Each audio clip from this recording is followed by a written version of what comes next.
Hello everyone. Today child development world ಅಲ್ಲಿ ಇರೋ 3 legendary names ಬಗ್ಗೆ ಡಿಸ್ಕಸ್ ಮಾಡೋಣ. ಜೀನ್ ಪಿಯಾಜೆ, ಲ್ಯೂ ವೈಗೋಟ್ಸ್ಕಿ ಮತ್ತು Lawrence Kohlberg. If you understand this 3 psychologist, ಆಗ ಸಿಡಿಪಿ, ಲ್ಯಾಂಗ್ವೇಜ್, ಸೈನ್ಸ್ ಪಿಡಗಾಗಿ ಮತ್ತು ಮ್ಯಾಥ್ಸ್ ಪಿಡಗಾಗಿಯಲ್ಲಿ 15 to 20 marks are practically guaranteed. ಅಂದರೆ ನಿಮ್ಮ ಅರ್ಧ ದಾರಿ ಸುಲಭವಾದಂತೆ.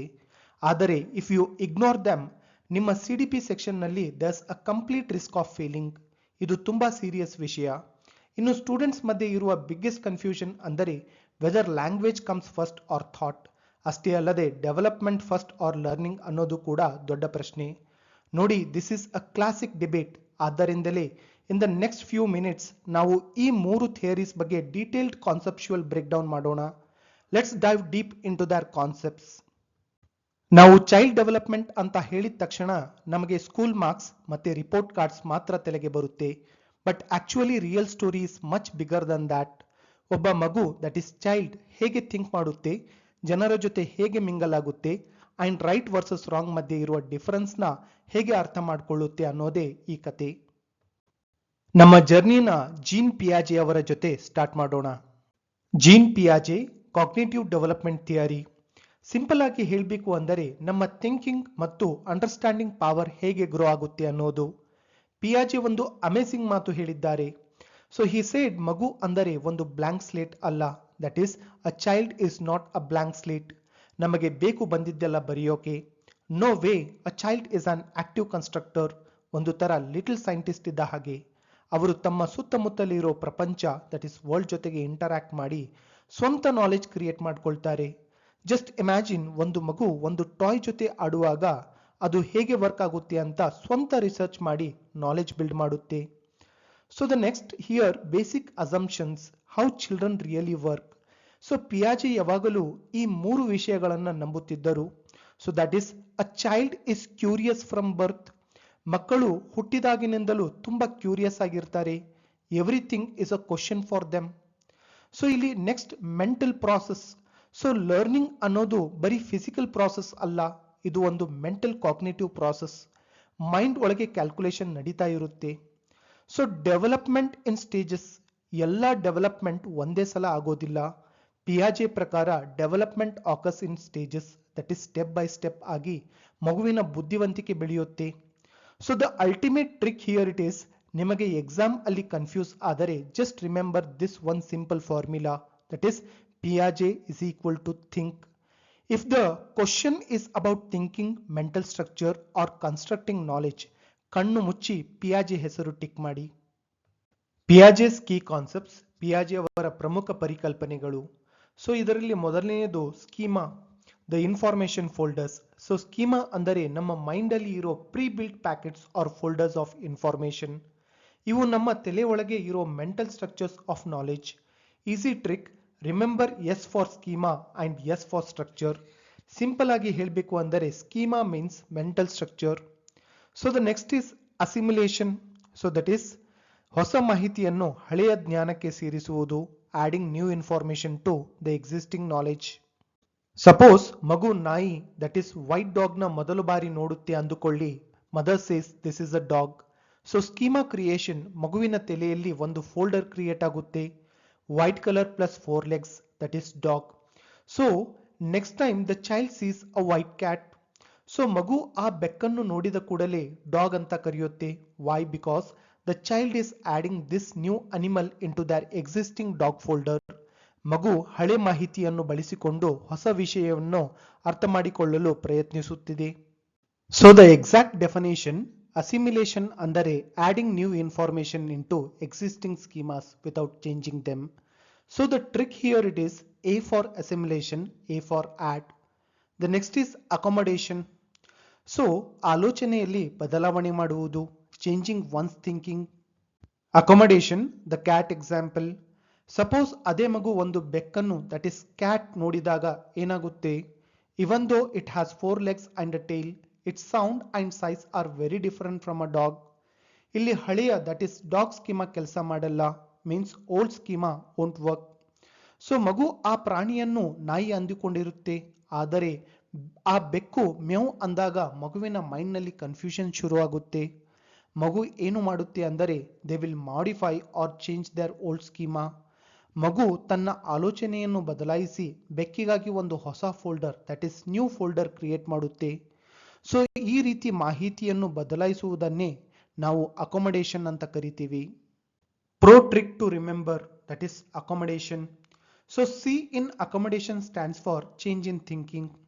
So the next is equilibration, that is ಸಮತೋಲನವನ್ನು ಕಾಯ್ದುಕೊಳ್ಳುವುದು, that is creating a balance. The whole process of learning moves through equilibration, which means balance. So ಇದು assimilation ಮತ್ತು accommodation ಮಧ್ಯೆ balance ಮಾಡುವ ಒಂದು ಅಟೆಂಪ್ಟ್. ಯಾವಾಗ ಈ ಬ್ಯಾಲೆನ್ಸ್ ಡಿಸ್ಟರ್ಬ್ ಆಗುತ್ತದೆಯೋ ಆವಾಗ ನಾವು ಹೊಸ ವಿಷಯ ಕಲಿತೀವಿ. Trick for equilibration, so that is equi means equal or balance. ಪಿಯಾಜೆ ಇಡೀ ಮೆಂಟಲ್ ಡೆವಲಪ್ಮೆಂಟ್ ಅನ್ನು 4 ಸ್ಟೇಜಸ್ ಆಗಿ ಡಿವೈಡ್ ಮಾಡಿದ್ದಾರೆ. ಪ್ರತಿಯೊಂದು ಹಂತದಲ್ಲೂ ಮಗು ಹೊಸ ರೀತಿಯಲ್ಲಿ ಯೋಚಿಸಲು ಕಲಿಯುತ್ತೆ. ಸೊ ಇದರಲ್ಲಿ ಮೊದಲನೆಯದು sensory motor stage, that is from 0 to 2 years. So ಈ ಹಂತದಲ್ಲಿ ಮಗು ತನ್ನ ಸೆನ್ಸಸ್ ಮೂಲಕ ಪ್ರಪಂಚವನ್ನು ಅರ್ಥ ಮಾಡಿಕೊಳ್ಳುತ್ತೆ. So that is by touching, seeing ಮತ್ತು ಹಿಯರಿಂಗ್ ಮೂಲಕ ಕಲಿಯೋದು. ಸೊ ಇಲ್ಲಿ ಸಿಂಪಲ್ ಲಾಜಿಕ್, ಮಗು ಯಾವುದನ್ನು ನೋಡಿ ಮುಟ್ಟುತ್ತೋ ಅದು ಮಾತ್ರ ಇದೆ ಅಂತ ಅಂದುಕೊಳ್ಳುತ್ತೆ. So that is object permanence. So ಇಲ್ಲಿ trick sense plus motor. So the next is pre operational stage, that is from 2 to 7 years. So ಇಲ್ಲಿ ಥಿಂಕಿಂಗ್ ಬಿಗಿನ್ಸ್, ಆದರೆ ಅದರಲ್ಲಿ ಯಾವುದೇ ಲಾಜಿಕ್ ಇರಲ್ಲ. ಸೊ ಮಗು ಮಾತನಾಡೋಕೆ ಶುರು ಮಾಡುತ್ತೆ, ಆದರೆ ಲಾಜಿಕ್ ಇಲ್ಲದೆ ಇರುವುದರಿಂದ ಚಂದಮಾಮ ಓಡ್ತಿದ್ದಾನೆ ಅನ್ನೋ ತರ ಮಾತಾಡ್ತಾರೆ. ಸೊ ಇದು ಈಗೋಸೆಂಟ್ರಿಸಮ್, ದಟ್ ಈಸ್ ತರ್ಕದ ಕೊರತೆ. So the trick for this is pre is equal to logic. So the next is concrete operational stage, that is from 7 to 11 years. So ಮಗು ಕಾಂಕ್ರೀಟ್ ಥಿಂಗ್ಸ್, ದಟ್ ಈಸ್ ಕಣ್ಣ ಮುಂದೆ ಇರುವ ವಸ್ತುಗಳು ಬಗ್ಗೆ logic apply ಮಾಡೋಕೆ ಕಲಿಯುತ್ತೆ. So mathematics solve ಮಾಡೋದು ಅಥವಾ ವಸ್ತುಗಳನ್ನು ಕ್ಲಾಸಿಫೈ ಮಾಡೋದನ್ನ ಈ ಹಂತದಲ್ಲಿ ಮಗು ಕಲಿಯುತ್ತೆ. So that is conservation. So ಇಲ್ಲಿ trick concrete is equal to what is that, ಮೂರ್ತ ಅಥವಾ ಕಣ್ಣಿಗೆ ಕಾಣುವ ವಸ್ತುಗಳು. So the next is formal operational stage, that is above 11 years, that is 11+ years. So ಇಲ್ಲಿ ಮಗು ಅಬ್ಸ್ಟ್ರಾಕ್ಟ್ ಥಿಂಗ್ಸ್ ಬಗ್ಗೆಯೂ ಯೋಚನೆ ಮಾಡುತ್ತೆ. ಸೊ ಕಣ್ಣ ಮುಂದೆ ಇಲ್ಲದೇ ಇರುವ ವಿಷಯಗಳ ಬಗ್ಗೆ ಅಂದರೆ ಎಮೋಷನ್ಸ್, ಫ್ಯೂಚರ್ ಪ್ಲಾನ್ಸ್ ಅಥವಾ ಕಾಂಪ್ಲೆಕ್ಸ್ ಪ್ರಾಬ್ಲಮ್ಸ್ ಬಗ್ಗೆ ಲಾಜಿಕ್ ಇಂದ ಯೋಚನೆ ಮಾಡ್ತಾರೆ. So the fun trick to remember, that is SPCF. ಈ 4 ಸ್ಟೇಜಸ್ನ ನೆನಪಿಟ್ಟುಕೊಳ್ಳಲು ಈ ಸಿಂಪಲ್ ಟ್ರಿಕ್ ಬಳಸಿ, that is small people can fly. So S for sensory motor, P for pre operational, C for concrete operational, F for formal operational. Previous year question on ಪಿಯಾಜೆ. So ಪ್ರಶ್ನೆ, ಸಂರಕ್ಷಣೆ that is conservation ಎಂಬ ಪರಿಕಲ್ಪನೆಯು ಯಾವ ಹಂತದಲ್ಲಿ ಬೆಳೆಯುತ್ತದೆ? So options ಈ ರೀತಿ ಇದೆ. Option A sensory motor stage, option B pre operational stage, option C concrete operational stage, option D formal operational stage.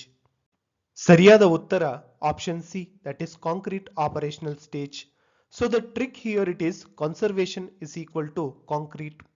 So what is conservation?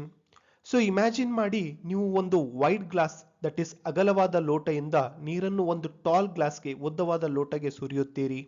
So ಮಗು ಆ ನೀರನ್ನು ನೋಡಿ ಲೋಟ ಬದಲಾದರೂ ನೀರಿನ ಪ್ರಮಾಣ, that is the amount of water ಅಷ್ಟೇ ಇದೆ ಅಂತ ಲಾಜಿಕ್ ಇಂದ ಅರ್ಥ ಮಾಡಿಕೊಂಡರೆ ಅದನ್ನೇ ಕನ್ಸರ್ವೇಷನ್ ಅಂತ ಕರಿತೀವಿ. So that is pre operational stage ಅಲ್ಲಿ ಮಗುವಿಗೆ ಎತ್ತರ ಇರೋ ಲೋಟದಲ್ಲಿ ಜಾಸ್ತಿ ನೀರಿದೆ ಅಂತ ಅನ್ಸುತ್ತೆ, ಆದರೆ ಕಾಂಕ್ರೀಟ್ ಸ್ಟೇಜ್ಗೆ ಬಂದಾಗ ಅವರಿಗೆ ಅಸಲಿ ವಿಷಯ ಅರ್ಥವಾಗುತ್ತೆ.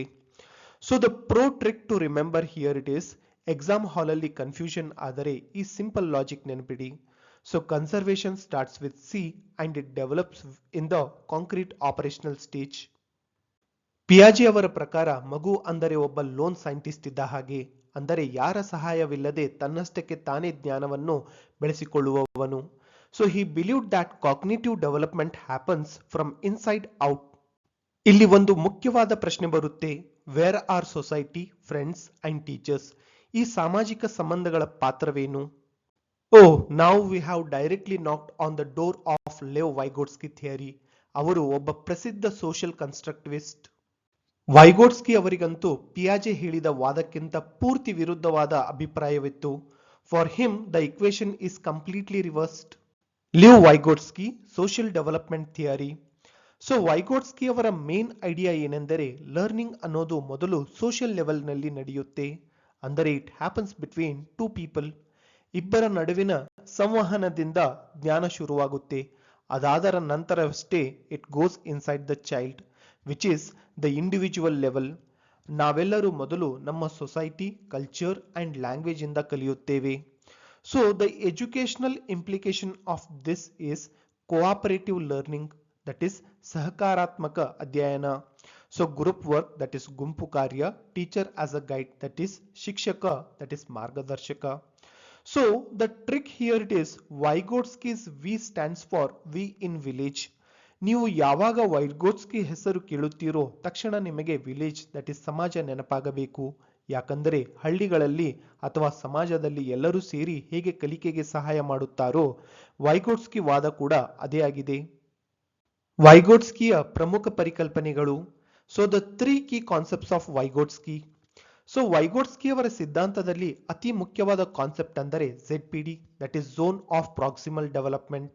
ಇದು ಕೇಳಲು ಸ್ವಲ್ಪ ಕಾಂಪ್ಲಿಕೇಟೆಡ್ ಅನಿಸಬಹುದು, but it's actually very simple. ಇದು ಮಗುವಿನ ಕಲಿಕೆಯ ಒಂದು ಹಂತ. ಇಲ್ಲಿ ಮಗು ಒಂದು ಕೆಲಸವನ್ನು ಒಬ್ಬನೇ ಮಾಡಲು ಸಾಧ್ಯವಿಲ್ಲ, but can do with help. So from an adult or a friend. ಇದನ್ನು ನೆನಪಿಟ್ಟುಕೊಳ್ಳಲು ಈ ಟ್ರಿಕ್ ಬಳಸಿ. Z for ZPD and Z for zone of help. ಹಾಗೆಯೇ ಈ ZPD ದಾಟಲು ನಾವು ನೀಡುವ ಟೆಂಪರರಿ ಹೆಲ್ಪ್ ಇದೆಯಲ್ಲ, ಅದನ್ನೇ ವೈಗೋಟ್ಸ್ಕಿ ಸ್ಕ್ಯಾಫ್ ಹೋಲ್ಡಿಂಗ್ ಅಂತ ಕರೆಯುತ್ತೇವೆ. ಒಂದು ಮನೆ ಕಟ್ಟುವಾಗ ಆಸರೆಗಾಗಿ ಹೇಗೆ ಸ್ಕ್ಯಾಫ್ ಹೋಲ್ಡ್ಸ್, ದಟ್ ಈಸ್ ಮನೆ ಕಟ್ಟುವಾಗ ಬಳಸುವ ಏಣಿ ಅಥವಾ ಅಟ್ಟಣಿಗೆ ಬಳಸುತ್ತಾರೋ ಕೆಲಸ ಮುಗಿದ ಮೇಲೆ ಅದನ್ನು ತೆಗೆಯುತ್ತಾರೆ. The trick is simple. Scaffold means support. ಇಲ್ಲಿ ಅಲೋನ್ ಇದ್ದಾಗ ಆಗದ ಕೆಲಸ ಒಬ್ಬರ ಹೆಲ್ಪ್ ಮತ್ತೆ ಲ್ಯಾಡರ್ ಅನ್ನುವ ಸಪೋರ್ಟ್ ಇಂದ ಈಸಿಯಾಗಿ ಮಾಡಬಹುದು. ಸ್ಕ್ಯಾಫ್ ಹೋಲ್ಡಿಂಗ್ ಅಂದರೆ ಟೆಂಪರರಿ ಸಪೋರ್ಟ್ ಕೊಟ್ಟು ಅದು ಗಟ್ಟಿಯಾಗಿ ನಿಂತ ಮೇಲೆ ಆ ಸಪೋರ್ಟ್ನ ರಿಮೂವ್ ಮಾಡೋದು. ಇಲ್ಲಿ ಸಹಾಯ ಮಾಡುವ ವ್ಯಕ್ತಿಯನ್ನು MKO, that is more knowledgeable other ಎಂದು ಕರೆಯುತ್ತಾರೆ. ಎಸ್, ಈ ಮೋರ್ ನಾಲೆಜಬಲ್ ಅದರ್ ಅಂದರೆ ಒಬ್ಬ ಟೀಚರ್, ಪೇರೆಂಟ್ ಅಥವಾ ಒಬ್ಬ ಫ್ರೆಂಡ್ ಕೂಡ ಆಗಿರಬಹುದು. Role of language. ಭಾಷೆಯು ಆಲೋಚನೆಯನ್ನು ಅಭಿವೃದ್ಧಿಪಡಿಸುತ್ತದೆ. So the trick here it is language is equal to ladder. ಈಗ ಇಬ್ಬರ ನಡುವಿನ ಬಿಗ್ಗೆಸ್ಟ್ ಕ್ಲಾಶ್ ಅಂದರೆ ಅದು ಲ್ಯಾಂಗ್ವೇಜ್ ಅಂಡ್ ಥಾಟ್ ವಿಷಯದಲ್ಲಿ. ಮಗು ತನ್ನಷ್ಟಕ್ಕೆ ತಾನೇ ಮಾತನಾಡಿಕೊಂಡಾಗ ಏನಾಗುತ್ತೆ? This is very interesting. According to ಪಿಯಾಜೆ ಇದನ್ನು ಈಗೋಸೆಂಟ್ರಿಕ್ ಸ್ಪೀಚ್ ಎನ್ನಲಾಗುತ್ತದೆ. ಇದು ಸೆಲ್ಫ್ ಸೆಂಟರ್ಡ್ ಸ್ಪೀಚ್. ಇದು ಮಗುವಿನ ಇಮ್ಯಾಚುರಿಟಿ ತೋರಿಸುತ್ತೆ ಅಷ್ಟೇ. ಸೊ ಇದರಲ್ಲೇನು ದೊಡ್ಡ ಪ್ರಯೋಜನ ಇಲ್ಲ ಅನ್ನೋದು ಅವರ ವಾದ. ಬಟ್ ವೈಗೋಟ್ಸ್ಕಿ ಸೇಸ್ ವೇಟ್, ಇದು ಉಪಯೋಗವಿಲ್ಲದ ಮಾತಲ್ಲ. He calls it private speech. ಇದು ಯಾಕೆ ಇಂಪಾರ್ಟೆಂಟ್ ಅಂದರೆ ಮಗು ತನ್ನ ಕೆಲಸಗಳನ್ನು ಗೈಡ್ ಮಾಡಲು ಇದನ್ನು ಬಳಸುತ್ತೆ. Through this they plan and learn self regulation. Exam tip: egocentric speech, that is ಪಿಯಾಜೆ. Private speech, that is Vygotsky. ಈಗ ಒಂದು ಮಗು ಹೇಗೆ ಕಲಿಯುತ್ತೆ, that is how a child learns ಅನ್ನೋದು ನಮಗೆ ಅರ್ಥವಾಯಿತು. ವೈಗೋಟ್ಸ್ಕಿ ಸಿದ್ಧಾಂತದ ಹಿಂದಿನ ವರ್ಷದ ಪ್ರಶ್ನೆ. ಸೊ ಪ್ರಶ್ನೆ, ZPD ಯಾವುದಕ್ಕೆ ಸಂಬಂಧಿಸಿದೆ? So what is ZPD related to? So options ಈ ರೀತಿ ಇದೆ. ಆಪ್ಷನ್ ಎ, ಮಗುವಿನ ಸ್ವತಂತ್ರ ಸಾಮರ್ಥ್ಯ, that is the child's independent ability. Option B, ಮಗುವಿನ ಜನ್ಮಜಾತ ಬುದ್ಧಿವಂತಿಕೆ, that is the child's innate intelligence. Option C, ಮಗು ಸಹಾಯದೊಂದಿಗೆ ಮಾಡಿದ ಕೆಲಸಗಳು, work done by the child with help. Option D, ಮಗುವಿನ ವಯಸ್ಸು, that is the child's age. ಈ ಪ್ರಶ್ನೆಗೆ ಸರಿಯಾದ ಉತ್ತರ ಆಪ್ಷನ್ ಸಿ, ದಟ್ ಈಸ್ ಮಗು ಸಹಾಯದೊಂದಿಗೆ ಮಾಡಿದ ಕೆಲಸಗಳು, that is work done by the child with help. So the reasoning here it is trick, that is ZPD is equal to help. ಈಗ ನಾವು ಥಿಂಕಿಂಗ್ ಮತ್ತು ಸೊಸೈಟಿ ಬಗ್ಗೆ ಚರ್ಚೆ ಮಾಡಿದ್ದೇವೆ. Now let's move to our third and final pillar, that is Lawrence Kohlberg ಮತ್ತು ಅವರ theory of moral development. ಅವರ famous ಆಗಿರುವ ಹೆನ್ಸ್ ಡಿಲೆಮಾ ಬಗ್ಗೆ ತಿಳಿಸಿದ್ದಾರೆ. ಸೊ ಎಸ್, ಅವರು ಹೆನ್ಸ್ ಎಂಬ ವ್ಯಕ್ತಿಯ ಕಥೆಯನ್ನು ಹೇಳಿದರು. ಅವನ ಹೆಂಡತಿಗೆ ತುಂಬಾ ಹುಷಾರಿರಲಿಲ್ಲ. ಆ ಔಷಧಿ ತುಂಬಾ ಎಕ್ಸ್ಪೆನ್ಸಿವ್ ಆಗಿರುತ್ತೆ. ಅದಕ್ಕೆ ಅವನು ಅದನ್ನು ಕದಿಯುತ್ತಾನೆ, ಮೀನ್ಸ್ ಹಿ ಸ್ಟೀಲ್ಸ್ ಇಟ್. ಇಲ್ಲಿ ಪ್ರಶ್ನೆ ಏನೆಂದರೆ, did hence do the right thing? ಆದರೆ ಕೋಲ್ಬರ್ಗ್ ಅವರಿಗೆ ಎಸ್ ಅಥವಾ ನೋ ಉತ್ತರದಲ್ಲಿ ಆಸಕ್ತಿ ಇರಲಿಲ್ಲ. ಫಾರ್ ಕೋಲ್ಬರ್ಗ್ ಒಬ್ಬ ವ್ಯಕ್ತಿ ಏನು ಮಾಡುತ್ತಾನೆ ಅನ್ನೋದು ಮುಖ್ಯವಲ್ಲ. What mattered more was why they do it. ಒಂದು ನಿರ್ಧಾರದ ಹಿಂದೆ ಇರುವ ರೀಸನಿಂಗ್ ಅತಿ ಮುಖ್ಯ. So the core idea here it is, ಮುಖ್ಯ ವಿಚಾರ ಏನೆಂದರೆ moral development is based on the way of thinking. So the educational implications here: moral stories, discussion and debate, value education. So a good trick to remember Kohlberg's theory is linked to character development. Okay, that is ಚರಿತ್ರೆ. Kohlberg's level of moral development, ನೈತಿಕ ವಿಕಾಸದ ಹಂತಗಳು. So Lawrence Kohlberg ಅವರು ಮೊರಾಲಿಟಿಯನ್ನು ಅರ್ಥ ಮಾಡಿಕೊಳ್ಳಲು 3 ಮುಖ್ಯ ಲೆವೆಲ್ಗಳನ್ನು ವಿವರಿಸಿದ್ದಾರೆ. So the pre conventional level, that is pre moral. So ಈ ಹಂತದಲ್ಲಿ ಮಗುವಿನ ಗಮನ ಕೇವಲ ತನ್ನ ಮೇಲೆ ಇರುತ್ತದೆ, that is the age between 1 to 2, that is me. So ಇಲ್ಲಿ ಸರಿ ಮತ್ತು ತಪ್ಪು ಅನ್ನುವುದು ಶಿಕ್ಷೆ ಮತ್ತು ಬಹುಮಾನದ ಮೇಲೆ ಆಧಾರಿತವಾಗಿರುತ್ತದೆ, that is punishment and reward. The trick here it is police prize. So ತಪ್ಪು ಮಾಡಿದರೆ ಪೊಲೀಸ್ ಶಿಕ್ಷೆ ನೀಡುತ್ತಾರೆ, ಸರಿಯಾಗಿ ನಡೆದರೆ ಪ್ರೈಸ್ ಸಿಗುತ್ತದೆ. So the second here it is conventional level, that is social rules. So ಇಲ್ಲಿ ಮಗು ಸಮಾಜದ ಬಗ್ಗೆ ಯೋಚಿಸಲು ಶುರು ಮಾಡುತ್ತದೆ, that is the age between 3 to 4, that is society.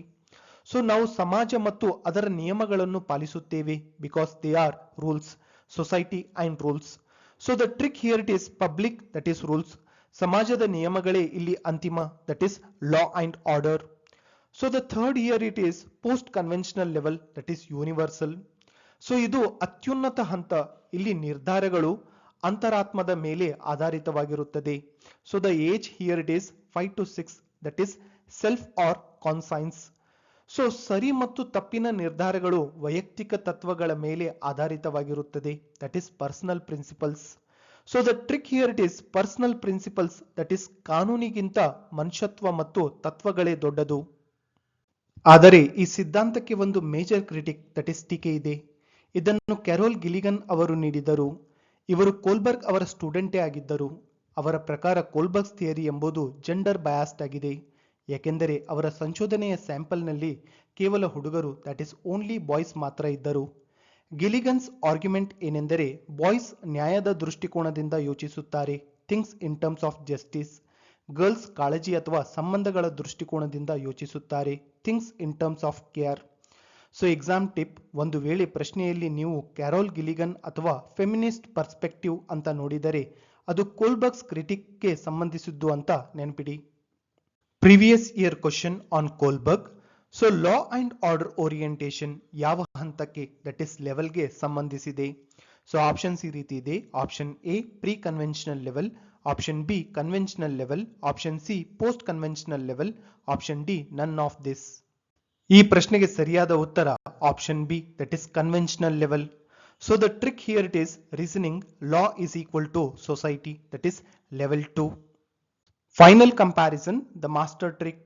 ಈ 3 ಮಹಾನ್ ಸಿದ್ಧಾಂತಗಳ ಸಾರಾಂಶ ಸಮರಿ ಇಲ್ಲಿದೆ. ಸೊ ಪಿಯಾಜೆ focus child, that is a lone scientist. ಅವರ ಪ್ರಕಾರ ಮಗು ತನ್ನ ಜ್ಞಾನವನ್ನು ತಾನೇ ರೂಪಿಸಿಕೊಳ್ಳುತ್ತೆ. ಇಲ್ಲಿ development comes from thinking plus age. So thinking, the trick here it is brain. So Vygotsky focus, that is child a social learner. ಇವರ ಪ್ರಕಾರ ಮಗು ಸಮಾಜದ ಜೊತೆ ಬೆರೆಯುತ್ತಾ ಕಲಿಯುತ್ತೆ. ಇಲ್ಲಿ development comes from society plus language. So society, trick, group. So Kohlberg child, that is a moral judge. So ಇವರು ಮಗುವಿನ ನೈತಿಕತೆಯ ಬಗ್ಗೆ ಹೇಳುತ್ತಾರೆ. ಇಲ್ಲಿ development comes from moral reasoning plus values. So morality, the trick here it is values. ಈ 3 theories ಅರ್ಥ ಮಾಡಿಕೊಂಡ ನಂತರ ಒಂದು ಮುಖ್ಯವಾದ ಪ್ರಶ್ನೆ: ಪಿಯಾಜೆ, ವೈಗೋಟ್ಸ್ಕಿ ಮತ್ತು ಕೋಲ್ಬರ್ಗ್ ಅವರಲ್ಲಿ ಯಾರ ಸಿದ್ಧಾಂತ ನಮ್ಮ ಸುತ್ತಲಿನ ಮಕ್ಕಳ ಬೆಳವಣಿಗೆಯನ್ನು ಅತಿ ಉತ್ತಮವಾಗಿ ವಿವರಿಸುತ್ತದೆ? Think about this carefully. If you want to solve important MCQs on CDP, please see the playlist. ಈ ಮಾಹಿತಿ ನಿಮಗೆ ಇಷ್ಟವಾದಲ್ಲಿ ಲೈಕ್ ಮಾಡಿ, ಶೇರ್ ಮಾಡಿ ಮತ್ತು ಚಾನೆಲ್ಗೆ ಸಬ್ಸ್ಕ್ರೈಬ್ ಮಾಡಿಕೊಳ್ಳಿ. Thank you for watching science Pathshala.